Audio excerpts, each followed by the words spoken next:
Ekspor Indonesia terus melanjutkan kinerja positif. Di bulan Oktober tahun 2022, ekspor tercatat sebesar 24,81 miliar dolar atau tumbuh sebesar 12,3%.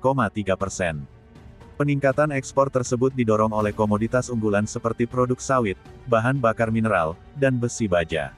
Secara bulanan, ekspor tumbuh sebesar 0,13% sehingga secara kumulatif Januari, Oktober tahun 2022 menjadi 244,14 miliar dolar atau naik 30,97% dibanding periode yang sama tahun 2021. Kinerja ekspor yang tetap meningkat ini juga didukung oleh permintaan dari negara mitra dagang dengan kinerja ekonomi yang masih kuat, terutama India yang masih mencatatkan PMI manufaktur ekspansif. Ekspor non-migas secara kumulatif Januari-Oktober tahun 2022 masih mencatatkan pertumbuhan yang sangat tinggi sebesar 30,61%. Sementara itu pada periode yang sama, pertumbuhan ekspor migas mencapai 37,4%.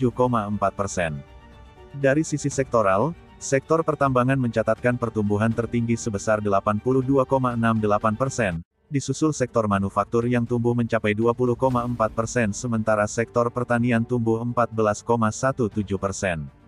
Pertumbuhan ekspor yang terjadi di semua sektor menjadi indikasi berlanjutnya pemulihan ekonomi secara merata, terutama sektor manufaktur yang berkontribusi paling besar pada ekspor nasional. Masih kuatnya kinerja ekspor pada bulan Oktober tahun 2022 mendorong neraca perdagangan Indonesia kembali mencatatkan surplus sebesar 5,67 miliar dolar, lebih tinggi dibandingkan surplus pada bulan September tahun 2022 yang sebesar 4,97 miliar dolar. Capaian ini melanjutkan tren surplus neraca perdagangan yang telah terjadi selama 30 bulan berturut-turut.